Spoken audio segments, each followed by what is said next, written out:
How's it going, YouTube? Tunerity here. Welcome back to another entry in the Dragon Discourse podcast. As usual, we are here to talk about the latest and greatest in all things Dragon Ball.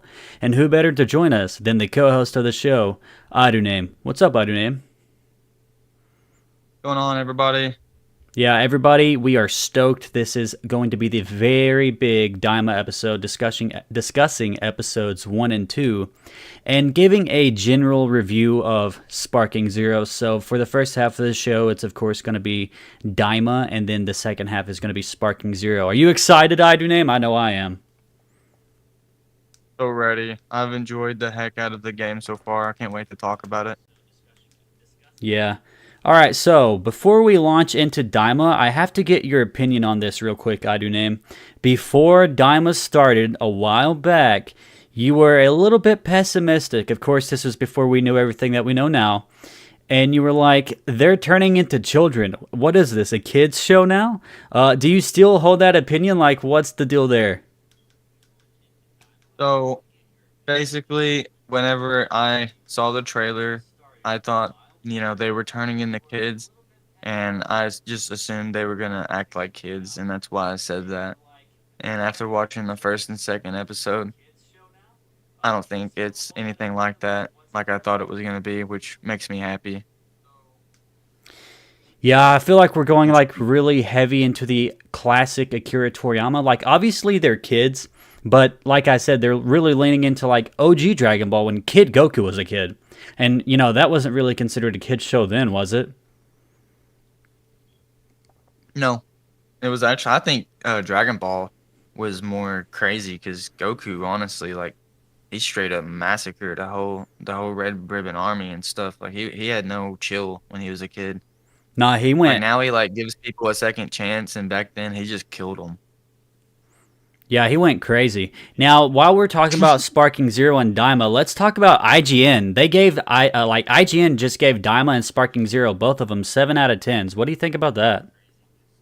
Dude, I saw a video about that, and I agree with anyone who hates on IGN for that. IGN is stupid. Like, Dragon Ball Sparking Zero is a 10 out of 10 game. I wouldn't go that far. I wouldn't go that No, far. listen. This is my reasoning for it. Okay.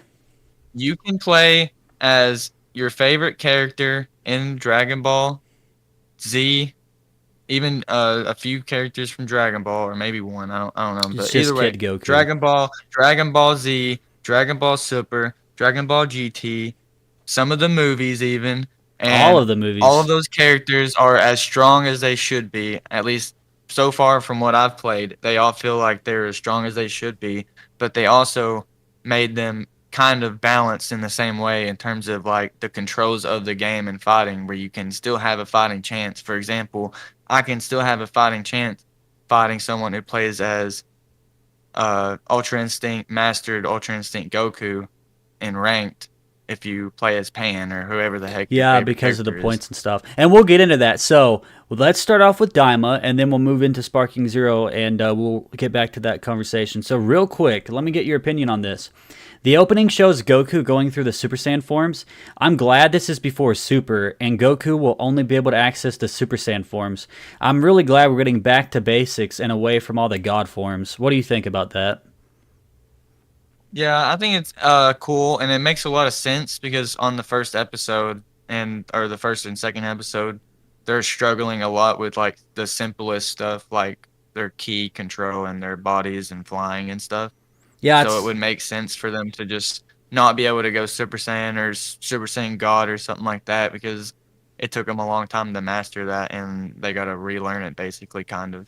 Yeah, I think they really learned their lesson from Super because I think at the end of Dragon Ball Z, they were already dealing with the universal threat, and then they had to just keep expanding into the multiverse. So this is honestly kind of refreshing to just do a nerf on the entire cast and get a more back to basics Dragon Ball approach.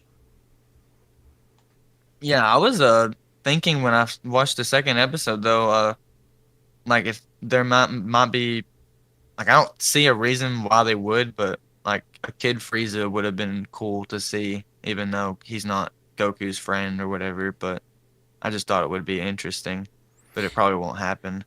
Yeah, since this is after the Buu saga, but before Dragon Ball Super, I guess they wouldn't really be doing that. But I mean, that wouldn't Oh, be is the. it? Yeah, so I didn't even realize that. yeah, in the first episode, this gets to my next point. They do DBZ flashbacks, and they look absolutely glorious. They look gorgeous. They look stunning. They look beautiful. I could just talk about the DBZ flashbacks all day of Goma and Degisu watching the Buu saga. What did you think about that? I thought that was really cool. Yeah, really Uh, dope. Sorry, go I ahead. think I think that I've always liked when they go and recap on it, but that one was just different because they did it for longer than they usually do. So it was kind of cool because, you know, I feel like it's been forever since we've had like a fight that was, the Earth being in destruction or whatever, because it feels like in Super that never happened, but that might just be me. I So it think was just kind of cool with them recapping the Majin Buu stuff because it's been forever since they've even talked about that in the actual show.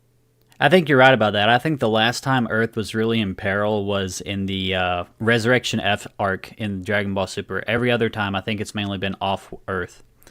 So, yeah, Yeah, and that wouldn't have even happened if Frieza wasn't a cunt. yeah, Excuse my language, but yeah, yeah, he he's really just annoying. was losing, so he blew up the Earth, and only because he can survive in the space or whatever. Yeah, now whenever they The cheat go mode. over like all of the lore of Dragon Ball, I feel like they're trying to catch people up to Dragon Ball. Like apparently they were trying to make this show a little bit more approachable for like a new generation of Dragon Ball fans. Now, what do you think of them using the DBS version of Bardock from Dragon Ball Minus and Dragon Ball Super whenever they do that little like overhead view of Goku. So they have Goku in the foreground and they talk about how he's a Saiyan, and then you see Dragon Ball Super Bardock in the background.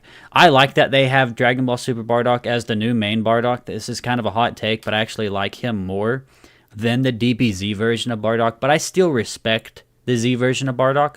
I just like the Dragon Ball Super version more, especially what they did with him in the Granola arc. What did you think? I do too. I've ever since they showed him and what's her name, Gene? Yeah, Is that Goku's yeah, mom? it's pronounced Yeah, him and Gine. Gene sending Goku off. The fact that he just kind of had a hunch that his planet was about to be destroyed and just wanted to save his son, instead of being selfish like every other Saiyan.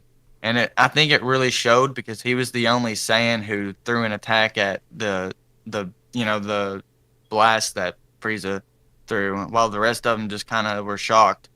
But he wasn't, and he fought back, and he was the only Saiyan to fight back, and I thought that was cool. Which he did that in the Z version, but I thought it was cool that they expanded on it Yeah, I on his just character in the yeah, Super version. I think in the Super version, it's a more natural approach. Like in the DBZ version, he kind of gets the visions of the future and decides he's going to change fate. But in the Super version, he's like, I got a bad feeling about this. I don't know. It just felt more relatable. But let's move on to the next point. It was extremely satisfying to learn how important Dabur was to the Demon Realm as king. I always wondered as a kid just how powerful he was and what his land looked like. So it was really cool, like learning, oh, King Dabura. You know, you're hearing like Dr. Aronsu talk about Deborah funding her research. Like, was Deborah a simp? You know, like we're getting all this new information about Deborah. I just thought it was interesting. What did you think about that? Dude, I'm not even gonna lie. If I don't know if you remember, but I honestly thought Deborah was good because of the freaking Filler from Dragon Ball Z where they sent him to heaven. filler. Yeah, yeah. So like me finding you telling me that that was filler made me have a totally different outlook on Deborah. So now, like, because I always thought Deborah was kind of cool until that happened, and I just thought he was like, I didn't understand how he got controlled by Bobbity because he's like really strong apparently. So it just didn't make sense to me how he got mind controlled. But at the same time, I guess Vegeta also got mind controlled by Bobbity, kind of. Yeah, Vegeta did kind of resist it, but that's a good point you're making. I guess they do really establish that Deborah was kind of a villain because in order for Babidi to control you, you have to have some like evil in your heart for him to take advantage of. So of course Deborah isn't gonna go to heaven if he's already evil enough that Babidi's able to control his mind, you know? Right. Now, what do you think about Dr. But Arinsu being a little sus? I got a little bit of a suspicious aura about her. Like, she's kind of manipulative, don't you think? the is she the one that was with the big weird hairstyle Yeah, kind of like who was in the Whis first episode? inspired. Yeah, Yeah, yeah. I thought she was. I like her voice for the Japanese voice actor. I don't know why. I just like her voice. I think she sounds funny. yeah. But I think her character is kind of like what you said, sus. How she already left after she found out what they were doing or planning. And I'm interested to see what the heck she's gonna be doing behind the scenes or what she's trying to do. Yeah, I get the feeling like it's a bit more conflicted in the demon realm than they're letting on. Now, another thing I want to touch on is Goma and Deborah. They didn't really make the connection clear, like why Goma is next in line to be the king of the demon realm. And I guess they kind of touch on this in episode 2, so we'll return to this point. My next point is Degasu. He looks cool. We didn't even know Supreme Kai had a brother. It's kind of like whenever they revealed Vegeta had a brother in Tarble. And for anybody watching, Tarble is canon. Some people say he's not canon. The Yosun Goku and his friends return special, I'm pretty sure that was narratively overseen by Toriyama. And then Tarble was referenced again in the Battle of Gods movie, and he was also referenced again in the Dragon Ball Super Broly movie, whenever Vegeta talked about, oh, I think Dad sent him off in a pod something. I don't know. You know? No, wait, that Yeah, was Raditz that said that, but Vegeta was the one that like they said, Vegeta, you have a brother, don't you? And Vegeta was yeah, basically saying, I don't care. So yeah, yeah. Degasu, Supreme Kai has a brother. That's interesting, huh? A brother and a sister. Oh yeah, that's right. Dr. Arinsu is Yeah, his cause sister as well.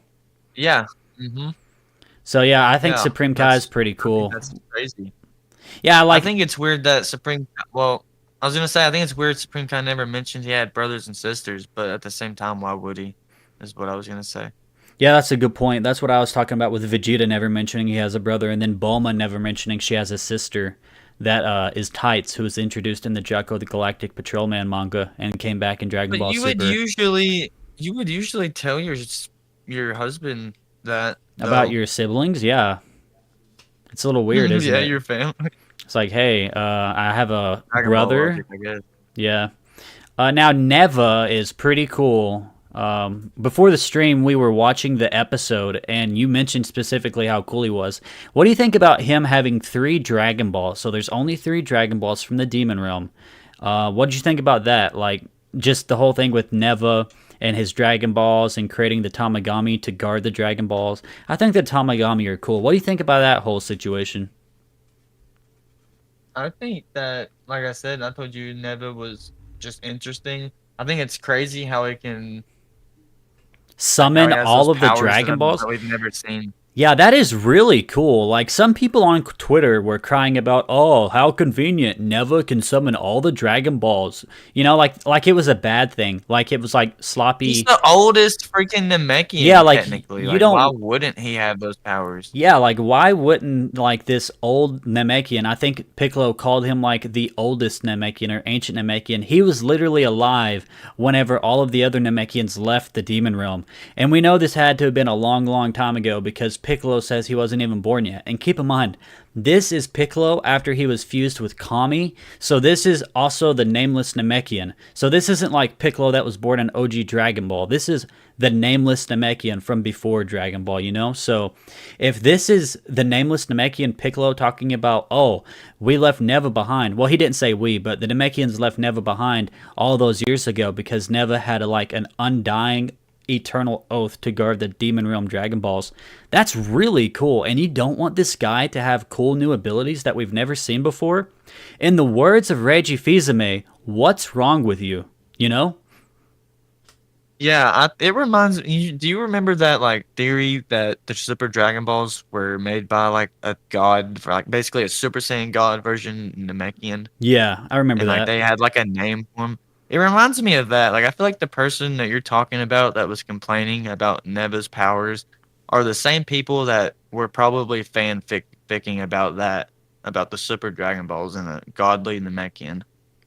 Yeah, now I think they did establish that the Super Dragon Balls were made by like a godly Namekian named Zalama, but honestly, that's a story for another day. We have Neva. Let's just enjoy Neva. We don't have to make it, oh, why is he Neva's so... cool. Yeah, Neva is cool. So let's talk about the Namekians being from the demon realm. And that's something that this super manga established. Do you remember in the Dragon Ball Super manga, in the Granola arc, was it the Granola arc? It might have been the Moro arc. I literally can't remember. But in one of... No, wait. I think they mentioned it in Moro, and then they brought it back in Granola. So in Moro, I think it was Mori, the new elder of the new Namek. He mentions that the Namekians aren't even from Namek, and they're from another realm altogether.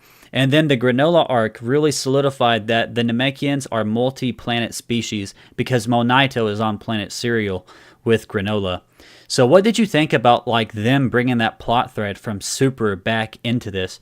Because like you were saying earlier, you were a little confused about the timeline placement. That kind of solidifies it for me a little bit, even though there's like a whole thing with Supreme Kai and Kibito that we're going to get into. But just them like having that lore established here that they're from the demon realm, that way it can be brought up later on in Super. What did you think about that?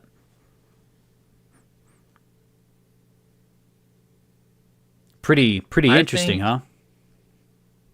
I think that it's interesting, but I also think like it makes it make a lot more sense when you think about how the heck King Piccolo, is that what his name was? Like the Demon King original Piccolo. Piccolo? Demon King Piccolo, like it makes you realize why that was his name, why he came from that spaceship that he had. That I think he had a spaceship, Yeah, and how he even got to Earth, and now it makes more sense because, like you said, there's all kinds of Namekians that are doing that on other planets, and they said in Dama that they don't like being ruled, so they leave. Some of them will leave to do their own thing, make their own Dragon Balls or whatever.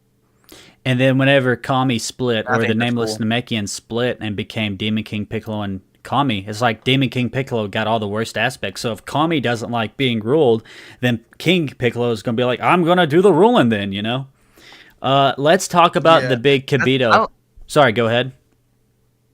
I've always liked when they expand on other races, like how they've expanded on the Saiyans recently, and then expanded on the Namekians. I've always really liked when they do that because I think the Saiyans, personally, I think the Saiyans always needed more storytelling because they just kind of got wiped out.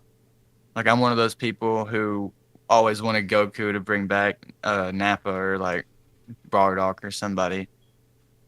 Yeah, and I really, like you said, like we're getting a lot of world building recently in Dragon Ball, whether it's in Dragon Ball Super or Dragon Ball Daima.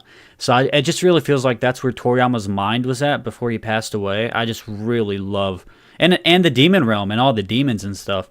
Now let's talk about Kibito and Supreme Kai.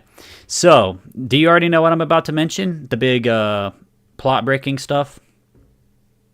Oh, what do you mean? Okay, so this might be actually why you thought it was after Super. So, in Dragon Ball Super, whenever it starts, Kibito and Shin, aka Supreme Kai, are already fused. And then I think around the time of the Goku Black arc, they defuse.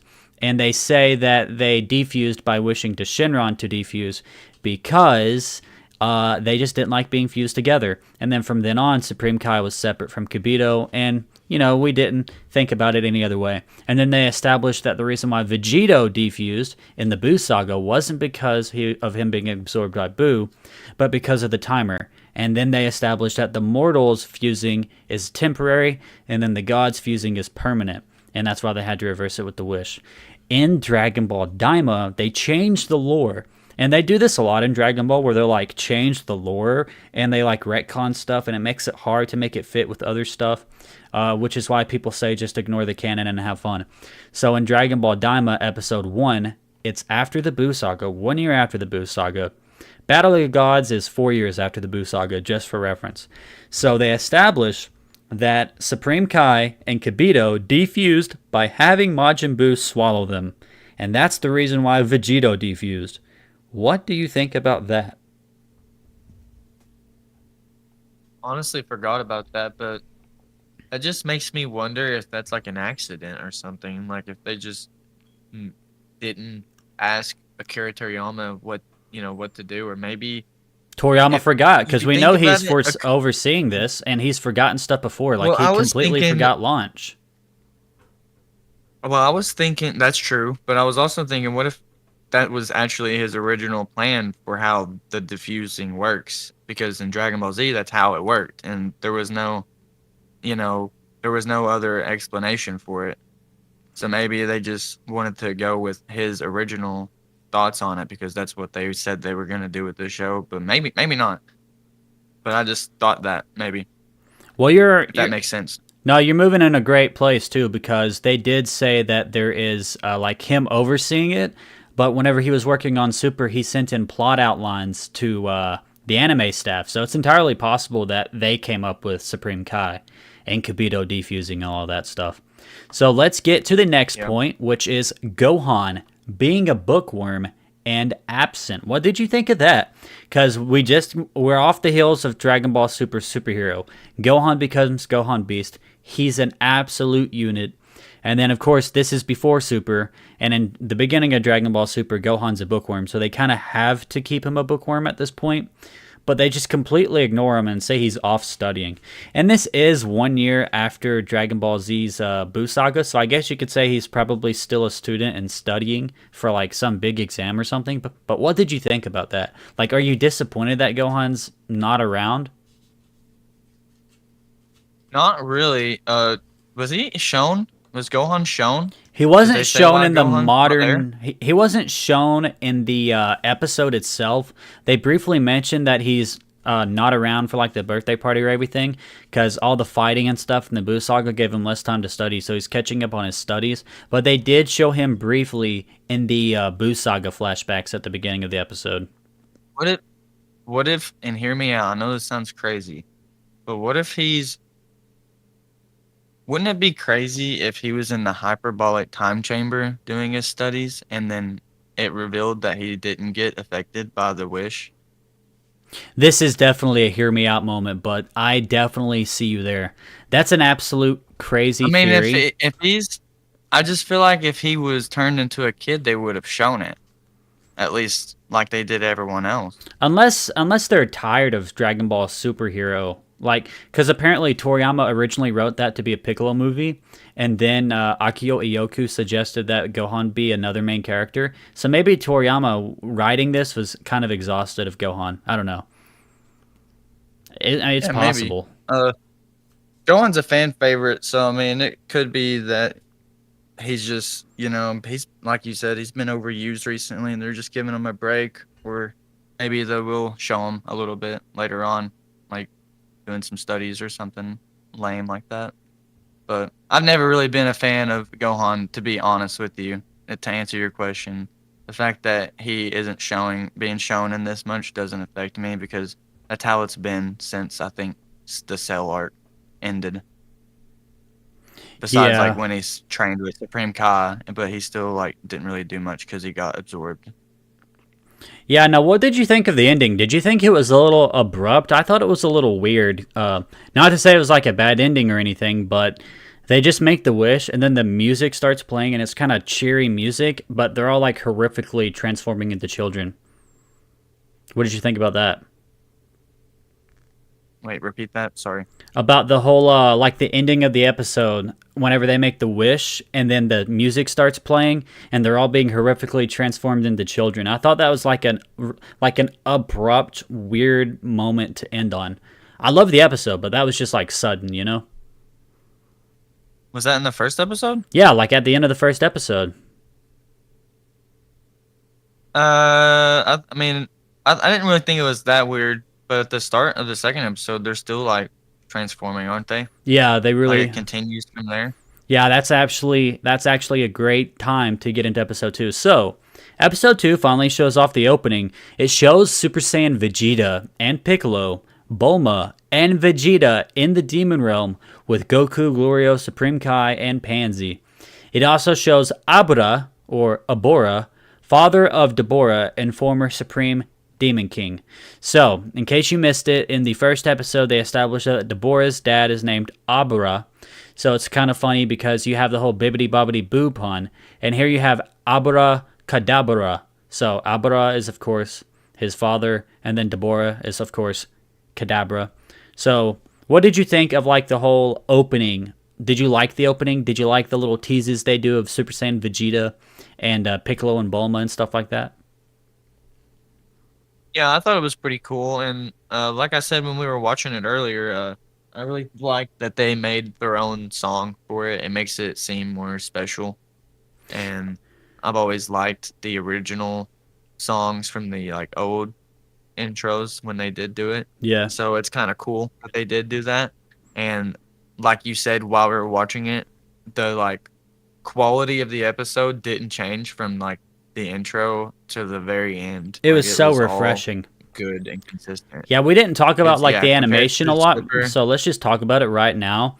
Again, we don't want to turn this into like a super bashing stream, but let's be real. Daima had a really great pre-production schedule. Apparently, this thing was in development for like 2 years before it aired. You can tell it looks amazing, absolutely gorgeous, right? I think it looks so good.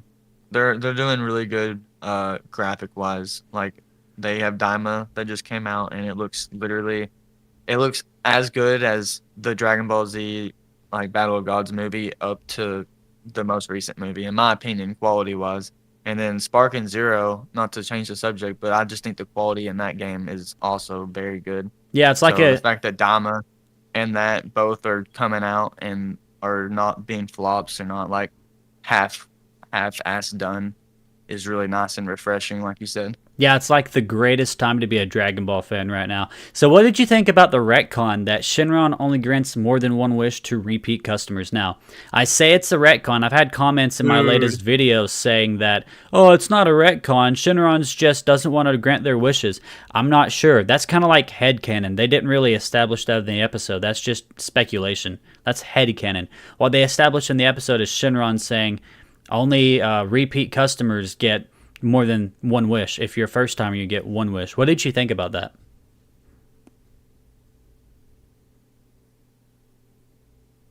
I do name. So you might think this is crazy, but they could be setting up the like GT storyline because Shenron didn't GT start by Shenron just saying like they were doing too much. Honestly, it's been years since I've seen GT, but I think you're on the right track of where like they're abusing the Dragon Maybe Balls. yeah, maybe that's what's happening. And Shenron's Actually, just that getting might a have little bit been, sick of it. like I said, I haven't seen GT in a long time. I think the first arc was with entirely different set of Dragon Balls, but I think the last arc with Omega Shenron is what you're talking about. Whenever the Dragon Balls like become corrupted, and then yeah, because then Okay. they have to fight all the dragons. So yeah, but yeah, you're like Yeah, I'm just thinking maybe it's leading into that, or maybe like it might not be that, but I feel like they've kind of been bringing Oob in slowly with the manga and stuff with Super. that they might be trying to that yeah I mean they could very well be trying to bring like the Shinron stuff in at some point, and maybe this is like a way for them to slowly make it make sense so that whenever it does happen you can go back to this moment and be like, okay, so Shinron was upset and that's where it all began type thing. But Yeah, maybe I'm overlooking it too. You never know. overthinking it? Yeah, maybe. Now, the wish turns them all into children and babies, but they're mentally still adults. And you can really see that Goten That's and so Trunks cool. are able to I think love like that. kids. Yeah, like they're thinking like kids, even though they're babies, so they're like mentally thinking to themselves, even though they're babies. Like I was telling you before, it kind of like puts the whole thing with Mai into perspective, but then you reminded me that she literally already talked about waiting for Trunks to grow up. So it's Do you think that the babies are thinking as kids? Yeah, so for you guys watching at home, me and Iduname watched this episode together, so he couldn't put his like 110% attention into it. But yeah, basically in the episode, Goten is talking to Trunks mentally. So they're like, Goten, we've turned into babies. And then that's whenever Krillin mentions, even though we've become kids, we still think like adults, or in Goten and Trunks' case, like kids. I didn't pay attention to that, I guess, because I didn't realize. I don't blame you, because with Dende, they didn't really establish that with Dende, because baby Dende is just acting like a baby, and he doesn't really have an inner monologue to show that he's thinking, so I don't blame you for missing that, honestly. Let's talk about Master Roshi. I have in my notes here. Master Roshi was really annoying at times with his old man pervert behavior, but his comedy as a child enjoying his youth is really freaking funny. You know what I'm saying? It's like honestly, I didn't expect to enjoy it as much as I did, because like old man pervert Master Roshi, I guess it's funny at times. I've never really like been a cancel Master Roshi guy, but just him turning into a child and like being really excited about his youth again is pretty funny. Really like the new Master Roshi. I think he's so cool looking, and he seems like his attitude and stuff is cool. And like you said, he's kind of just always been that, like how every anime has that one guy who gets the bloody nose when he sees like Sanji, in One Piece, or um I can't think of anyone else right off the top of my head, but basically like that. There's always that one character, and that's who Master Roshi is. And I think it's cool to change him up because It's getting I a was little also thinking stale. when we watched it. I was also thinking when we watched it, like, why hasn't he just wished to be younger if he wants to be young that Yeah, bad? like Like, he he was so pumped seems about so it. happy about it. Yeah, so like, why did he get Goku to go get that plant in Super? Why didn't he just say, "Hey, collect the Dragon Balls. I need a wish." Yeah, that's a good point. Now, they do go to Kami's lookout. Piccolo confirms he knows of Neva as the last Namekian who stayed behind in the Demon Realm to guard their Dragon Balls. We kind of already touched on this, and I just had this in my notes, but yeah, that was really cool. Like, Piccolo just recalling how cool Neva was. Just another, like, point for Neva. Actually, we can introduce a new talking point to this. Neva, I don't think he's a bad guy. Some people on the internet are thinking, I think Neva's hiding something. I think he's pretending to be, what's it called whenever you're like old and senile? You know the word I'm talking about? Whenever you're like old and senile and like forgetting stuff? No. Yeah, I forgot. Dementia? Yeah, dementia. Like people are saying like he has dementia and stuff, and then like some people are saying, "Oh no, he's pretending. He's definitely like an evil mastermind." I don't think so. I think episode 2 kind of solidified Dude, that. I don't know.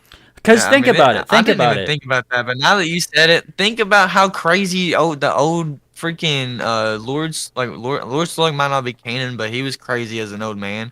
And wasn't freaking Demon King Piccolo also an old man? And that's like what made him pissed off and crazy and want to, kill Become people young and get again? Dragon Balls to be young.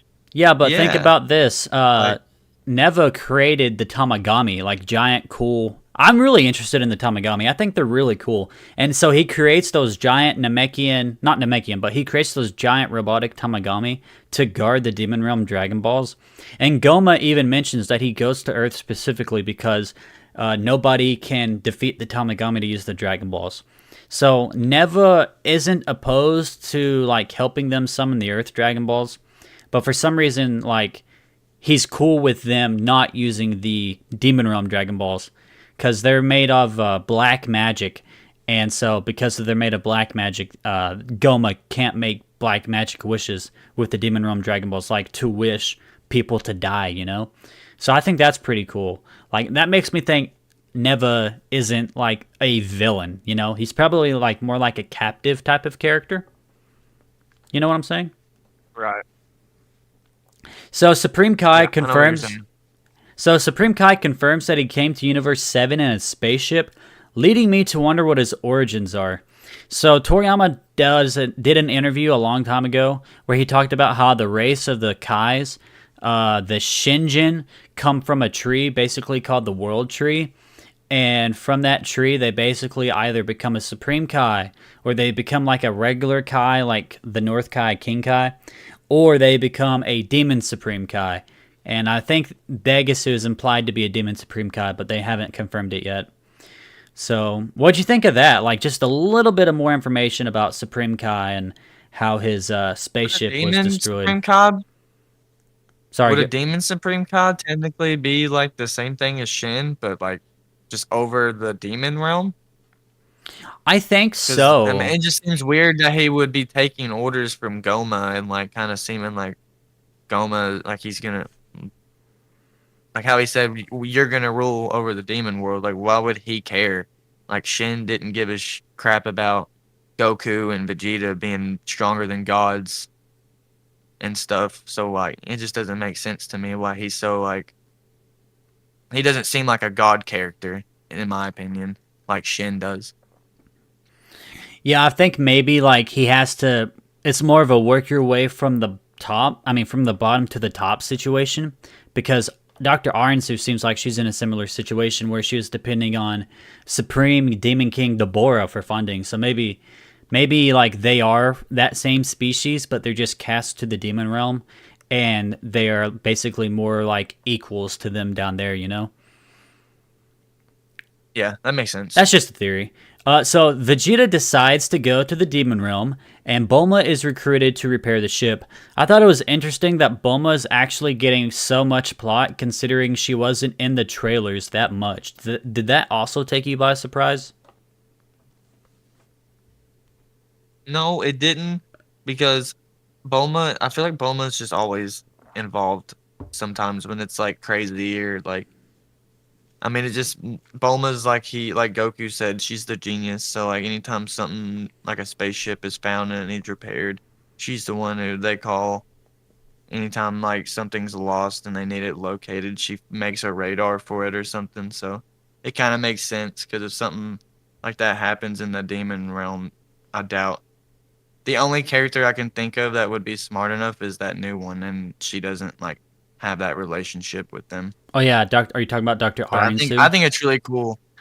Yeah, I think it's really cool that Bulma's been like involved more. It kind of brings back the Dragon Ball vibes with Kid Goku, and except she's a kid too, like a little kid instead of a teenager.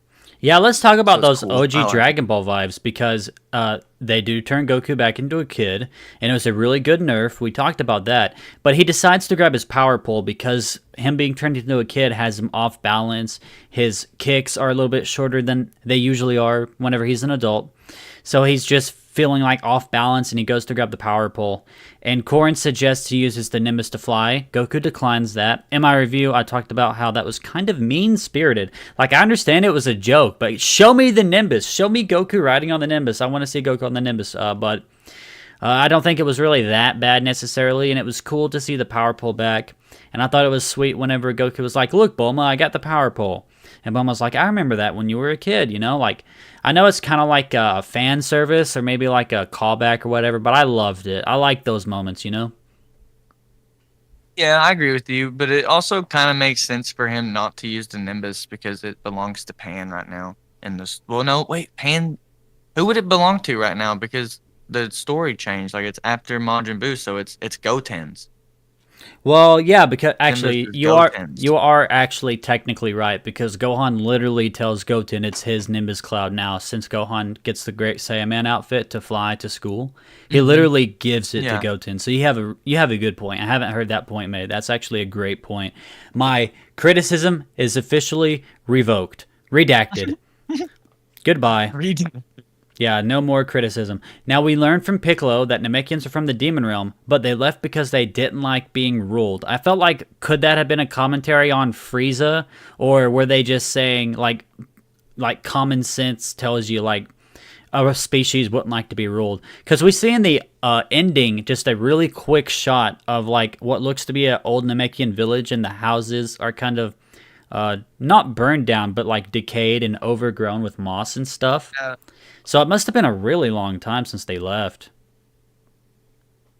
Does that mean like all of the Namekians, like even the one from Planet Zero in the manga, like all of them came from the demon realm Yeah, yeah, yeah. They established that. Yeah, they did say. and they were like born there, so that's their like home. Yeah, it's like the ancestral homeland of the Namekians. Dang, so they're demons. Like straight up descended from demons. They are demons. Yeah, they established that in episode 1 that if you have pointy ears, you're probably a demon. And then in episode 2, they further established that having pointy ears doesn't guarantee you being a demon, but it kind of would have you raising your eyebrow, questioning it, like, am I a demon? Maybe I need to check out my Right. ancestry. So Glorio does finally appear, and we've seen a lot of Glorio in the trailers. He finally appears, and he recruits Goku and Supreme Kai to go with him to the Demon Realm and overthrow Goma. Since there's not enough room in Glorio's ship, he calls a plane. So he calls his plane, I mean, he calls his ship a plane.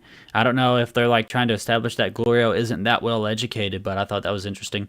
Vegeta, Bulma, and Piccolo decide to go to the Demon Realm in Supreme Kai's ship later. So what do you think about like them kind of splitting the groups up to where Goku, Glorio, and Supreme Kai are basically going to start the show off? But we know from the ending that Piccolo, Bulma, and Vegeta are going to get there eventually. What do you think about that? I don't like it. You I don't told you that when we were watching the like second it. episode that I wanted Vegeta to be there and he wasn't, and I think that's lame because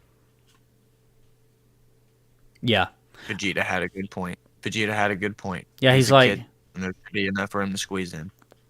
exactly. But I don't think it'll be as bad as GT because some people are calling this GT 2.0. I don't think it's that point yet, but I will say that in Dragon Ball GT, basically the whole show was Trunks, Pan, and Goku. And I think the best part about this is that we see Vegeta, Piccolo, and Bulma in the ending credits. So that tells you they'll be here sooner than later. Maybe 10 episodes in, 5 episodes in, who knows? But I do have like high hopes, you know? Like definitely higher hopes than how GT treated them. Yeah, I think GT might not even like be a thing because like it probably doesn't mean anything, but to me it kind of does. But when they were turning the kids, when Goku got turned into a kid in GT, he got his tail back, right? Yeah. Well, why didn't Vegeta and everyone else get their tails back in this if they're kids? Well, actually, Goku, I think Goku didn't get his tail back immediately. Again, it's been years, but I think they literally had like a giant pair of pliers, and they basically pulled his tail back out, which is actually really funny. What the heck? Yeah. You don't remember that? Oh, Yeah. okay. In GT, they just get a pair of pliers, and there's like a little stub, and they just pull on it, and then it comes out. I did not remember that. That's crazy. Yeah. One more point here before we move on to Sparking Zero. So Supreme Kai decides to go to the Demon Realm to stop his brother. I thought that was pretty cool. It feels kind of like redemption for Supreme Kai because whenever he shows up in the Buu Saga, they kind of start hyping him up as a major character, and then he just kind of doesn't really do much, you know? So it's cool that like he's actually putting himself forward, and all the characters have been nerfed, so maybe he's on a bit more of an even playing field. What did you think about some more Supreme Kai love? I don't know. I kind of disagree with you on that because he's kind of been used more in Super. I feel like they've used him. He's the As only a one who can plot take him in device, seasons, though, I mean, well, that's all he ever was. yeah, that's what I'm saying. It seems like we're actually starting to get him more now as like a character going with them to the Demon Realm.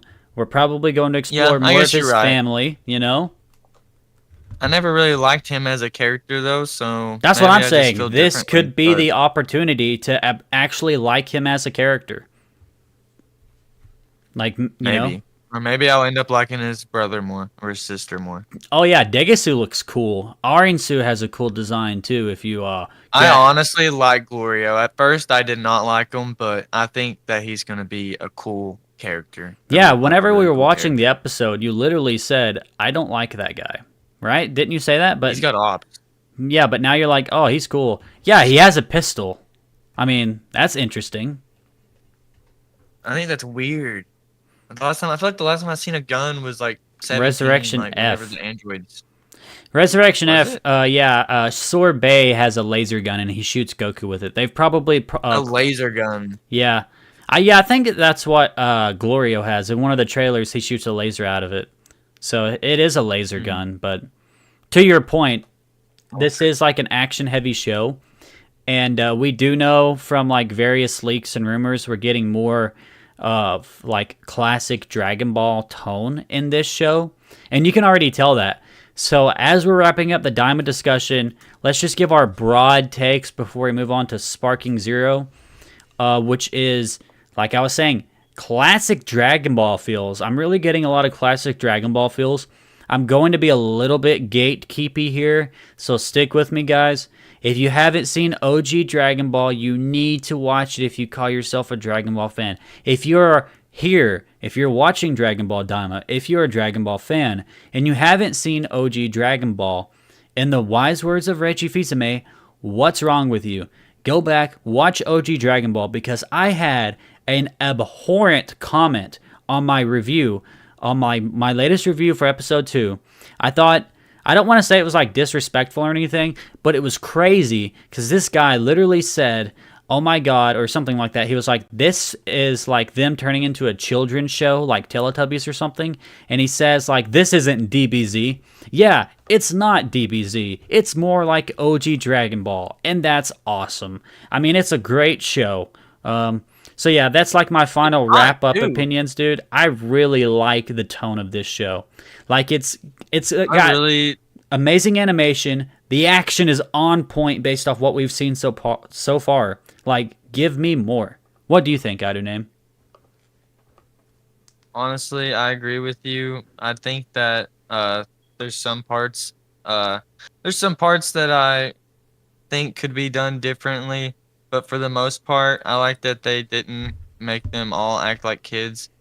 And like, for example, on some of the parts I would have changed, I think that they could have included like, instead of him saying, "Oh, I don't know, make them babies or whatever," he could have just said, "Leave them the way they are."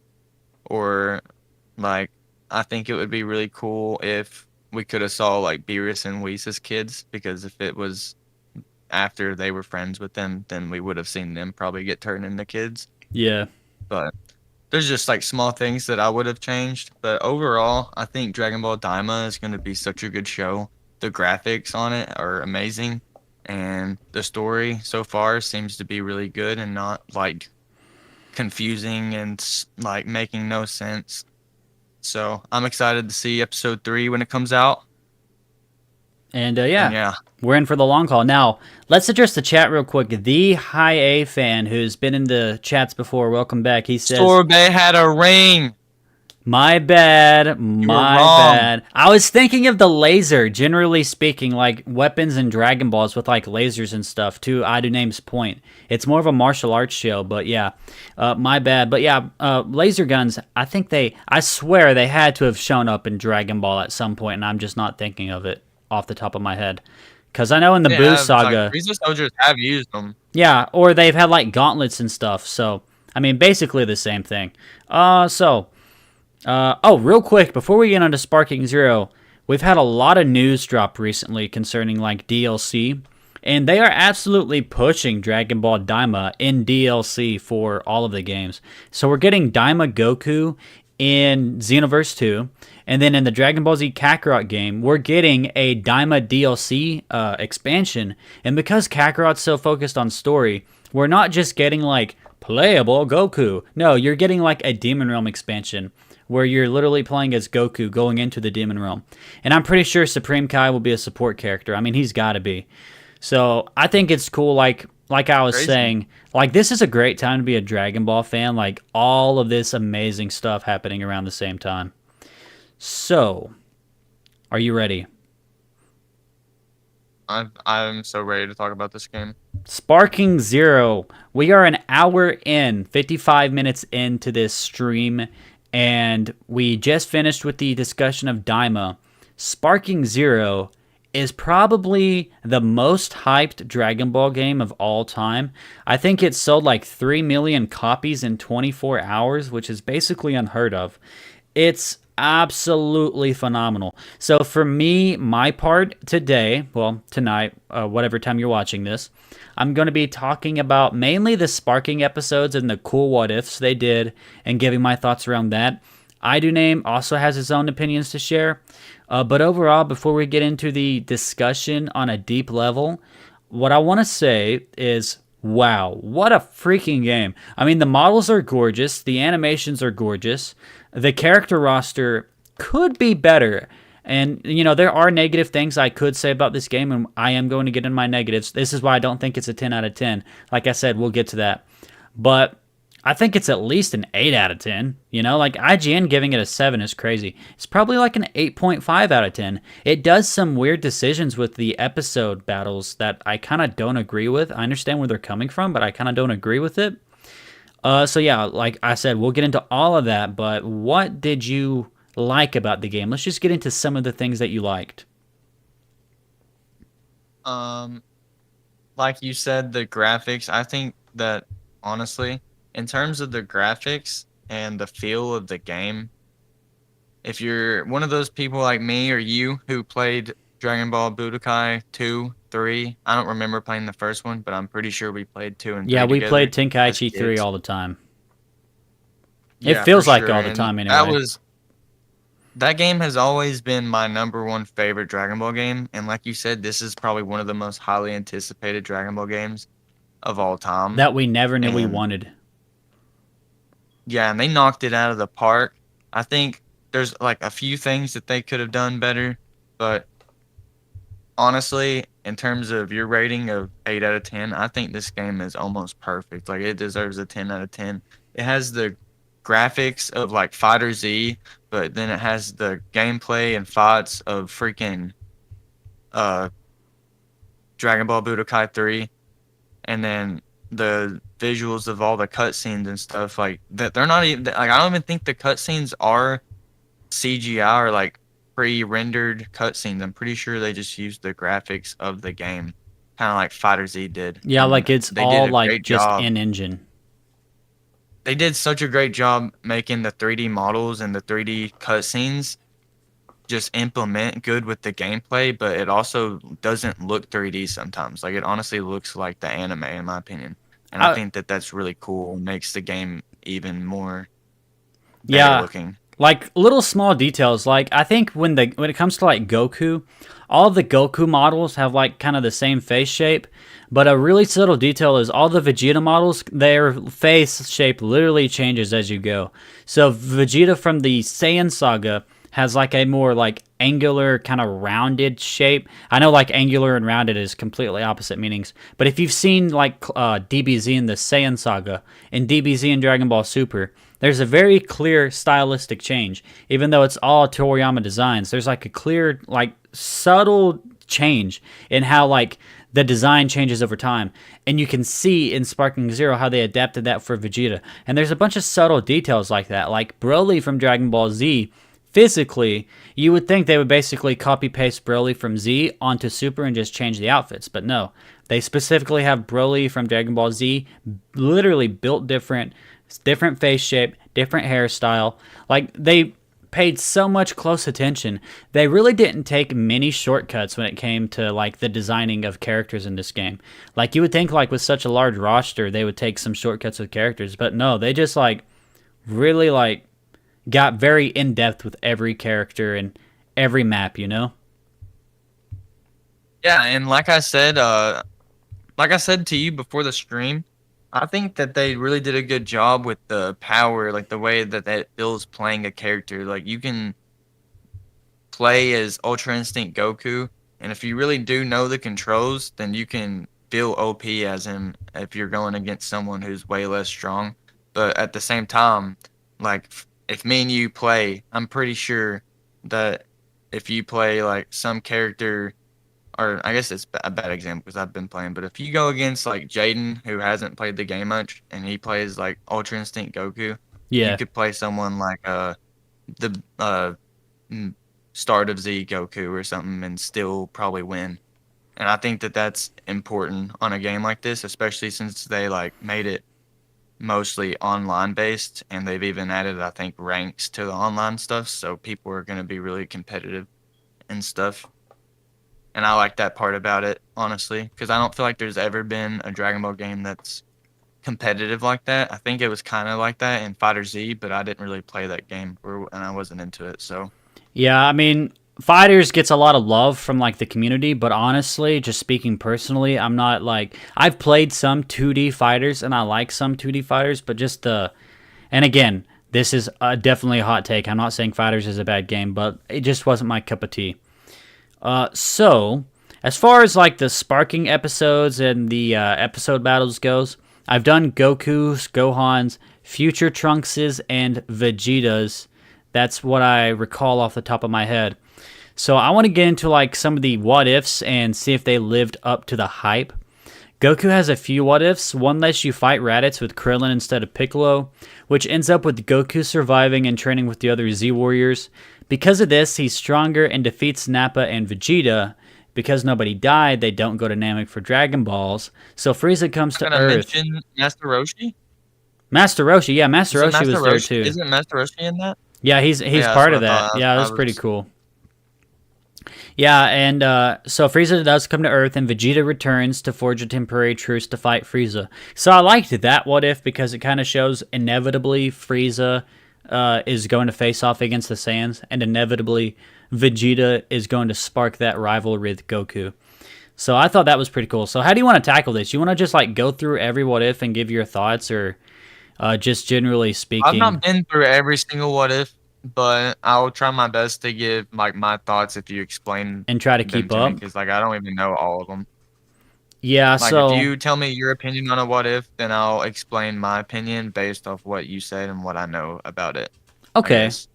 Yeah. If it's one that I haven't done. I guess we can go over the craziest what ifs that I thought were cool. Like Goku's third what if isn't really like that crazy. He kills Cell in his first form and then he beats the androids, and they're all spelled and they're all like defeated, and they just basically all go off to chill. I thought like that what if was kind of short and kind of anti-hype. Not like it was cool, don't get me wrong, but I felt like they probably could have devoted those man hours to something else. I think you said you played that one, right? I did do that one. What do you think? Did it live up to like... was it hype or no? I was very mad whenever it ended that way. I'm not even going to lie. It kind of was, like you said, it felt anticlimactic. Like it just... They didn't feel like that's how they would have been, especially with knowing how they were with Future Trunks. Like they just wanted to kill for no reason, it seemed like. And and I think they were like kind of playing with the... Sorry, go ahead. Go ahead. No, you're good. Well, I was going to say, I think they're kind of playing with the idea that in the main timeline, they turn good anyway. But it's kind of hard to say how much that is at work here, because I think a large part of that probably had to do with Android 16 sacrificing himself and talking about I think he sacrificed himself and talked about giving his life to save the animals, protect the animals, or something like that. And I think that probably affected Android 17 while he was absorbed by Cell, because I don't know where, but I think it was stated that they had like recollections or things like that from being inside Cell. And then 17 becomes a park ranger in memory of 16. And then 18, a large part of her being a little bit different was because of Krillin. But I think they also established before all of that they were a little bit different anyway. But I do think my favorite Goku what if was him teaming up with Piccolo but surviving the battle, where he trains with Gohan and Piccolo, and in this timeline Piccolo dies and most of the other Z Fighters live. So Goku turns into a Super Saiyan against Great Ape Vegeta, and then when Goku goes to Namek, he goes alone, and when he gets there, Vegeta, Scouter, so Saiyan Saga Vegeta, is a Super Saiyan who has already killed Frieza. And then they have a really epic battle. Goku beats Vegeta and then lets him live to fight another day. I thought that was like probably my favorite what if for Goku. Yeah, honestly, I forgot about that one, but I think I did play that one, or I don't think I played it, but I seen a video on it, and it was one of my favorite ones too. Just because there was one complaint I did have about it, and I think that it was weird how Vegeta's tail was like brown still, even though he was a Super Saiyan. Yeah, that was interesting. Did that not bother you at all? I don't know if it did or not, honestly. I think in the Dragon Ball GT it turned blonde. Oh, real quick, in the chat, another comment. J-Boy Collect says, Toon Raider is the next DB hype. I hope that's a compliment. Thank you if that is. And then the Hiei fan says, I couldn't trigger the what if, or any, even though I won. Yeah, a lot of the what ifs are triggered by, like, completing the fights really quick, and then some of them are just making different decisions. And you have to make sure you're playing it on normal mode, and that's how you trigger the what ifs. Honestly, let's get into the craziest what if. I think we can all agree this was the craziest and most hype what if. And this got me like really excited to play the game because before the game came out and they were advertising what ifs or the sparking episodes or whatever, everybody was like, okay, now how crazy can this really go? Are we just getting another recap of DBZ? And then they come out with Gohan Black. So I really think this I is haven't like, seen that one at all. okay, we'll talk about it. This We'll is new talk to about me. it. Yes. This is new to me. Yeah, yeah. So, I just wanted you to know that, so okay. you could have that in mind as we're talking about it. Okay, so in previous podcast episodes, we've talked about how disappointing Gohan was from Resurrection F onward in Dragon Ball Super. So his what if basically starts there and asks the question, what if Gohan locked in? Now, whenever I talked about like some of my complaints, I know, right? Now, whenever we talk about That's some a of good way my, to word it. it literally is the best way. So whenever I talk about some of my complaints with Dragon Ball Sparking Zero, one of them is how the story mode is set up. So we start Gohan's story at the Cell fight. Even though he was involved with the Saiyan Saga and the Frieza Saga, you started with the hyperbolic time chamber training, and then you move on to the Cell fight. And they do the same thing with Future Trunks. They completely ignore DBZ and just do Super Future Trunks. And same thing with Vegeta. They completely ignore Super and only focus on DBZ. I felt like if they were going to have like multiple characters campaigns, they should have done all of their storylines in the actual game from the shows and the manga. But Gohan's what if kind of like cooled my I don't want to say like I was raging, foaming at the mouth at this decision, but his what if kind of chilled me out a little bit because it was the craziest. So, in Resurrection F, we all know Gohan kind of went out like a chump, and he powered up so Goku and Vegeta could come and save the day. I always make fun of that. Yeah, it's crazy. So in Sparking Zero, if you have it set to normal and you just beat the Frieza soldier fast enough, you get to fight Frieza. And if you beat Frieza fast enough, you get to become Ultimate Gohan in the green tracksuit, who locks in, like I said, and he fights Golden Frieza and beats him. And from that moment on, you get the alternate timeline of Gohan deciding to take his training a lot more seriously, a lot more earlier, so that in the Universe 6 versus Universe 7 tournament, when they look for fighters, Gohan is somebody they choose. Gohan is the one who fights Hit and beats him, and Zamasu sees that on GodTube and basically decides to steal Gohan's body to create Gohan Black. So Future Trunks comes to the past, and this is Future Trunks, who has a very deep bond with Gohan because of Future Gohan and because of him being friends with Teen Gohan. And, you know, of course, some people say Teen Gohan is not Adult Gohan. They're literally the same character. I understand you don't like their personality shifts, but same character. So Future Trunks has that close bond with Gohan. He brings Gohan back with him to the future. We get the Gohan Black fight. There is no Rose Gohan Black. It's like Ultimate God Gohan Black, basically. What do you think about that? Like, how crazy is that? That's pretty cool, huh? So he just looks like Gohan Black, but ultimate form instead of going like Rose or whatever. Yeah. So it's like regular Gohan Black has the ultimate hair. But specifically, whenever he fuses with Zamasu, Zamasu also has kind of different hair. So he's not like regular Zamasu with like the fused Zamasu hair. He's kind of like got shorter hair. But yeah, that's pretty cool. Gohan Black is literally just got the same suit as Goku Black, but Gohan. And I wasn't really like plugged into like the Dragon Ball community back in the day whenever Super was airing at this point. But apparently Gohan Black was a fan fiction-y idea back then, so it's cool that they kind of brought it back. What do you think about it? Honestly, I think that that's a really interesting what if. Like you said, I don't know all of the what ifs, but so far that is the coolest one. That's something I personally never thought about, and I didn't know it was a theory or a fan fiction, but it's cool that it was and that they brought it into an actual game. Yeah, don't get me wrong, it's fan fiction. Now I want to do that one. That goes hard. Yeah. Future Trunks has a what if where he kills Zamasu and then Goku Black before they merge. Another what if is him staying in the main timeline for a while after his universe is erased, which is exactly what we were talking about. Whenever we do you remember when we did the super review or the super rankings, and I said I would have liked it a lot more. The only way you could have saved that ending is if Trunks stayed in the past. That's what he does in this What If. You get to choose to stay, and you fight in the Tournament of Power, and you basically get to choose to stay with Gohan in the tournament or stay with Vegeta. I thought that was pretty cool. Did you play that? I didn't play it, but I think I seen that one. Yeah, I thought that was cool. And then Vegeta has a What If where he beats Android 18 and then goes on to fight Cell during the Cell games. And Cell comes back in his perfect form, and Trunks and Vegeta team up to finish him off. That was cool. And then Vegeta's second What If is him shaking off Babidi's mind control, killing Deborah and Babidi before Buu can be brought back, and getting his fight with Goku at the tournament where Vegeta freaking wins. So those were all the sparking episodes I had written down here that I wanted to talk about. What do you think about that?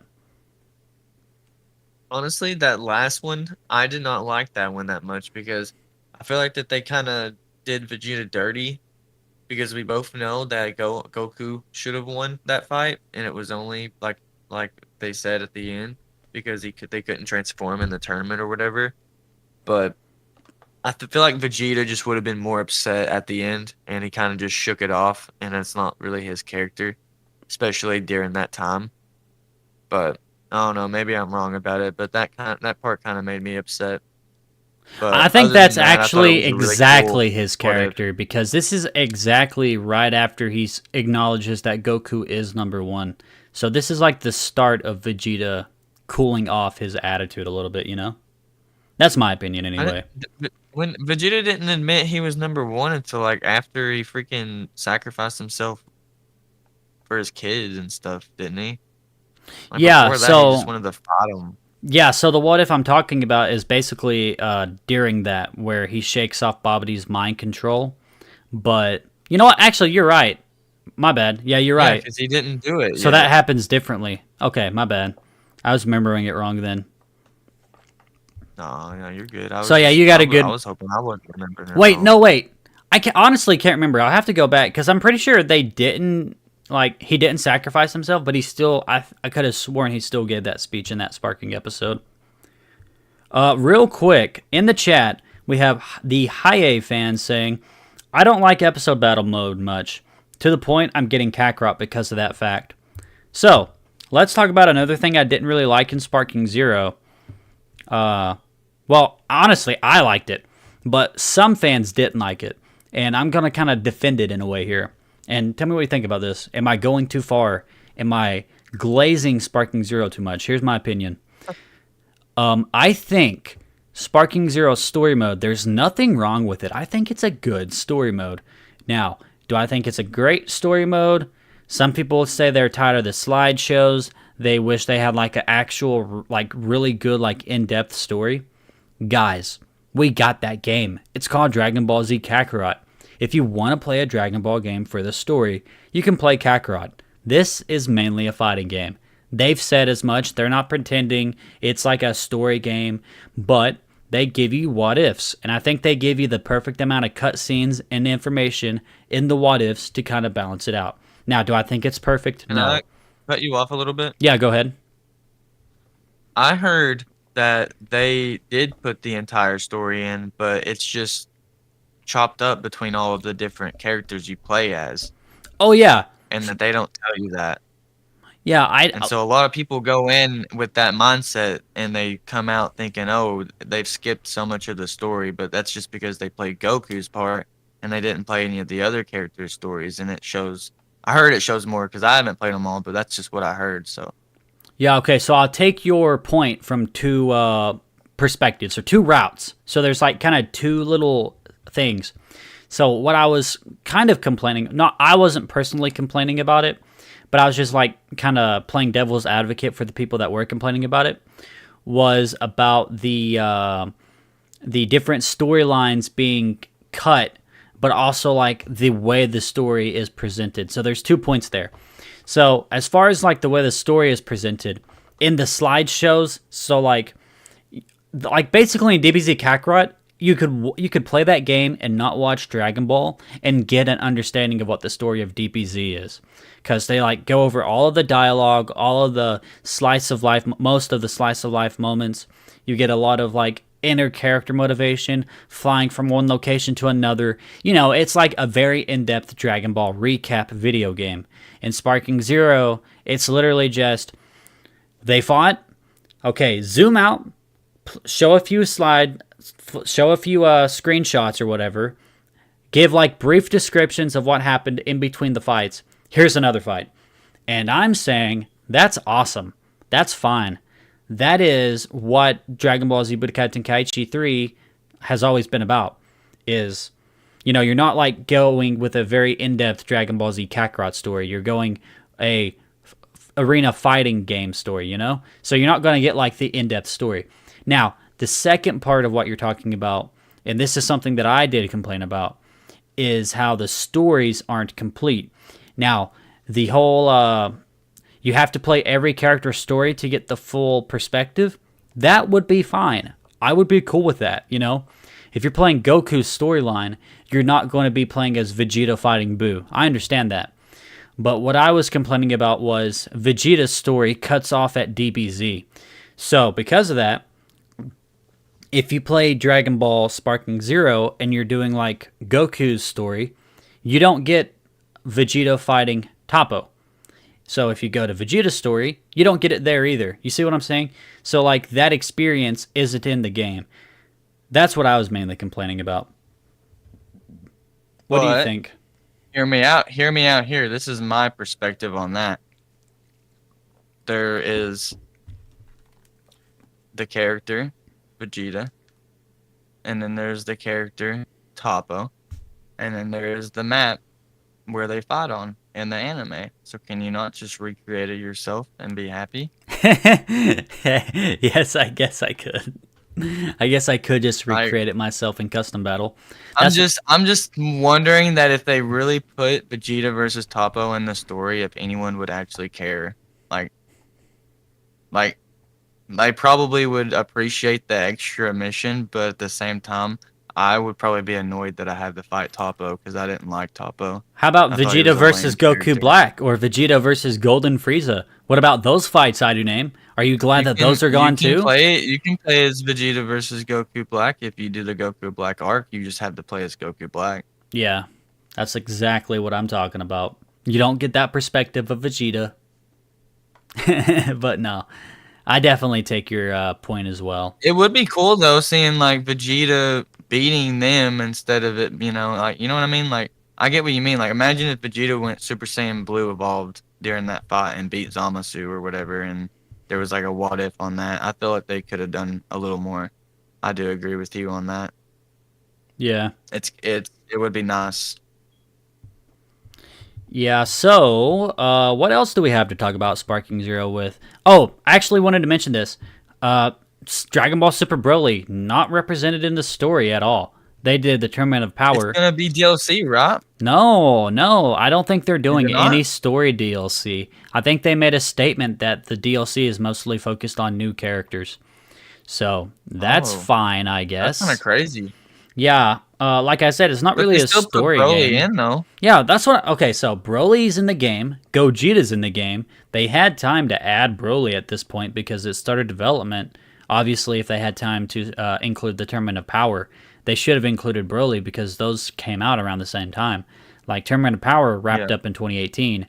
They had Broly in the game. They could have done Broly's story, but they didn't, which is weird. Like I said, that's literally not represented in the game. Like your point of having like different perspectives and experiencing the story from different characters' point of view, that's a valid point to make. But how do you explain like Broly being completely absent from the story? I guess there's not really like any way to explain it. It's just weird. The only thing I can think of is like maybe in the future they just really want to like make money on the game, kind of like how they've been doing with the Xenoverse, because Xenoverse is old. Let's be real here. Xenoverse is old.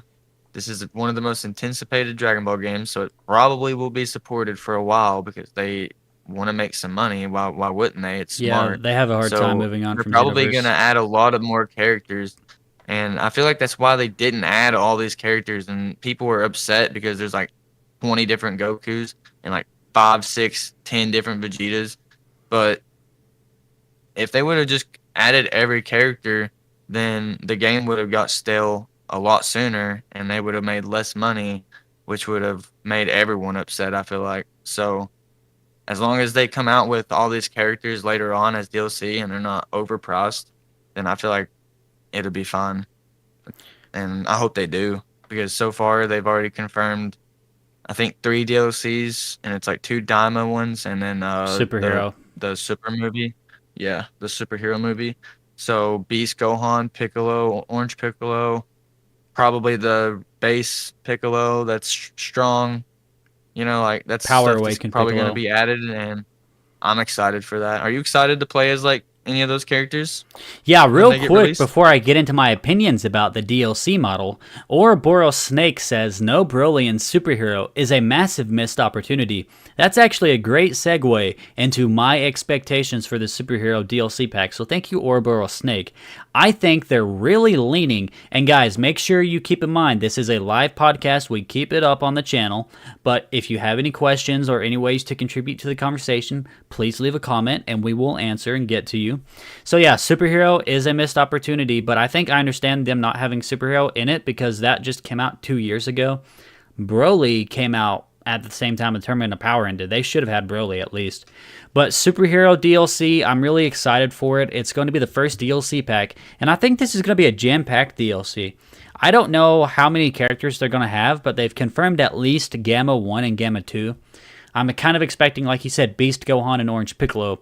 But we also have to remember they consider each character, like each form, its own character. So if they have like base Gohan, Super Saiyan Gohan, Ultimate Gohan, Beast Gohan, that's 4 characters in the first DLC pack already, on top of Gamma 1 and Gamma 2. So I expect they'll probably do some shortcuts like maybe Ultimate Gohan Super and Beast Gohan Super, and that's how they differentiate them, you know? What do you think about that? That's probably what will happen in my opinion. I think it's kind of weird how they've done the characters. Like how I don't like how you can only play as Goku and he can only turn Super Saiyan God and Super Saiyan God Super Saiyan. Yeah, And I that's hope that they like don't do that with a lot of the DLC characters because I would like to be able to just be Goku and choose the form, I guess, if that makes sense from like the ground up, build my way up to it. It would just feel cool for me, but I guess that's like not a huge complaint or a big deal. here's a complaint that I have. Ultra Instinct Goku is his own character. Little weird. They could have had like Super Goku transform from God to Blue to Ultra Instinct and then to White Hair Ultra Instinct or MUI. Instead, they had to include Super Saiyan on Goku Super, which I thought was a little unnecessary because he barely uses it in Super. After he gets Super Saiyan Blue, he's just like turning Super Saiyan Blue. The very few times he goes regular Super Saiyan, they could have just either not incorporated that or just swapped him out for like Goku End. Because having like Ultra Instinct Goku as his own character, like you said, does kind of take away from the magic of transforming from base to UI in the game, you know? You, Yeah, like I said, I wish that there was like it would make more sense, like you said, to have it where you can at least go from Super Saiyan God up to Ultra Instinct. But that just goes back to what I last complained about, where I just don't see why they didn't make it where he can go from Super Saiyan 1 to Ultra Instinct. Like, make that. They've already added 20 different Gokus. Why couldn't they add one more where he just goes into all of his transformation? what do you think about Goku Mini being in the game as like a pre-order bonus character? I've played him. I've played him a few times, He's really and I fun. think that is really. I think he's really fun. I've beat Gogeta's ass as Super Saiyan Blue as him. He's really fun to play as, I think. I don't like that he's Japanese only, but I guess they had to do that to kind of keep the surprise. Oh, we didn't even talk about this. Let's touch on this real quick. Stephanie Nadolny, the original voice for Kid Goku from OG Dragon Ball, is back as Goku. She's not in Sparking Zero yet. I think they were really trying to keep her a surprise until New York Comic Con this past, I think it was this weekend. Well, what do you think about Stephanie Nadolny returning? Because they replaced her in Dragon Ball Z Kai Onward with a new Kid Goku, Colleen Clinkenbeard. And I think it was an interesting performance, not my favorite. Nothing against her or anything, I just prefer Stephanie. So to have Stephanie back is a lot of fun. And you heard her in the English dub trailer. She says, "All right, now let's go." That's like a terrible Kid Goku impression, but what do you think about that? I think that whenever I first heard the trailer, I was really excited for the voice. It instantly reminded me of GT.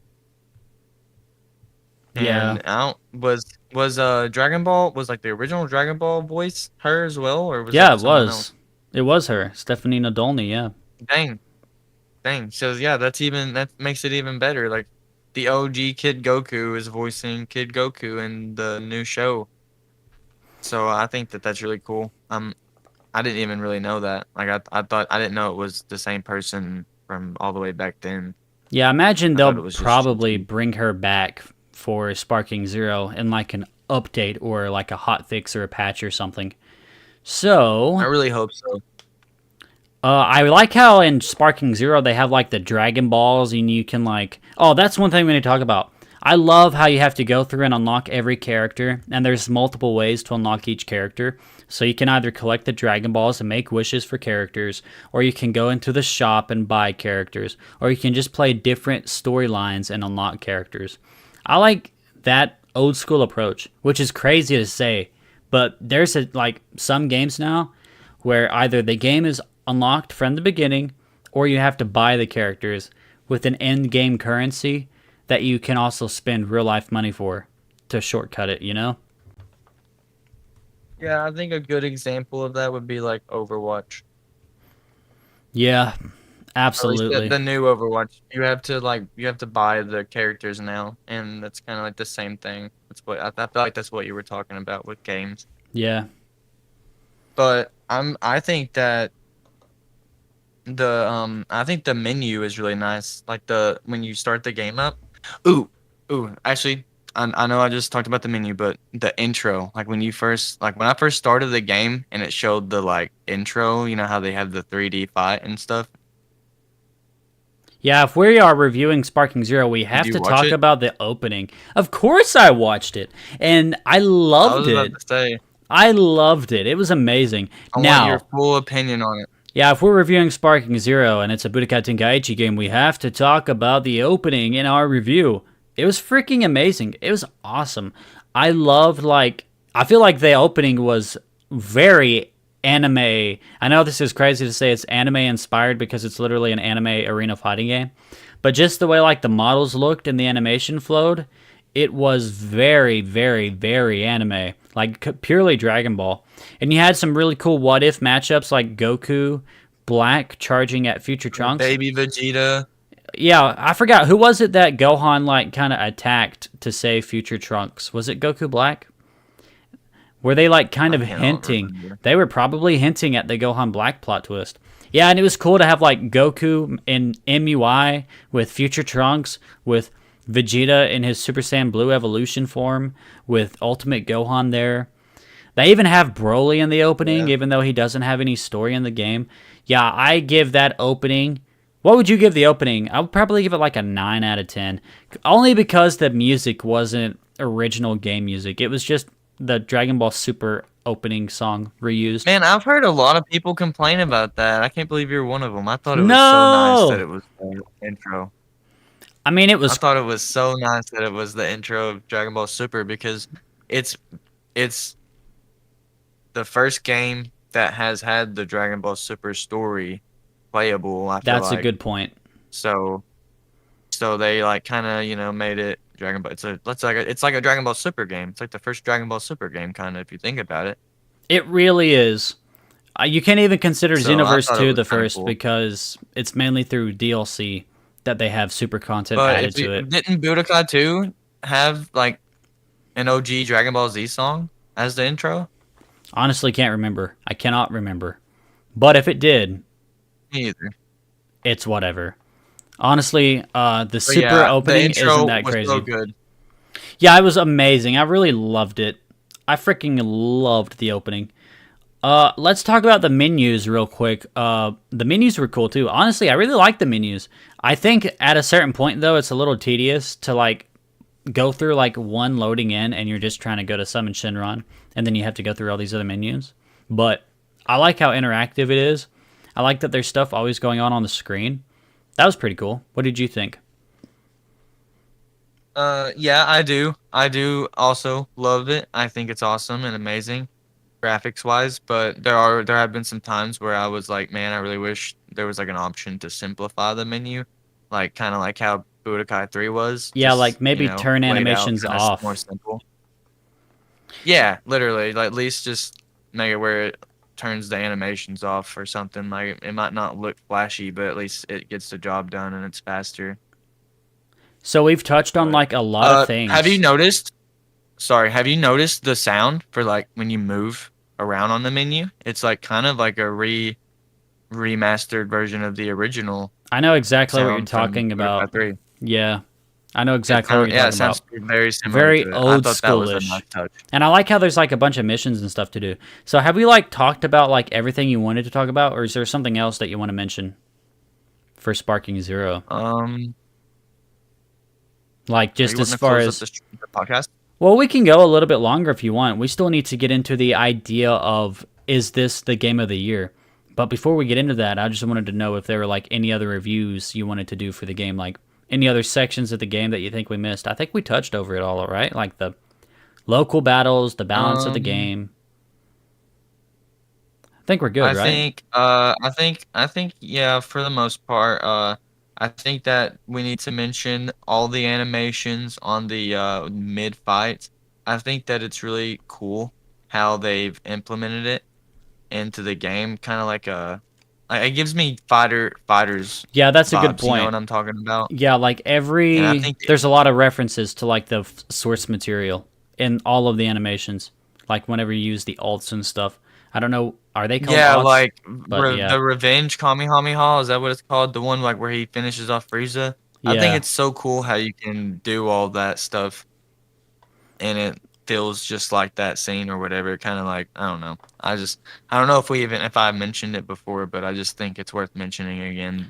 They really did an amazing job making it feel like you're actually fighting in the anime. Like Y- even just sitting there charging your key.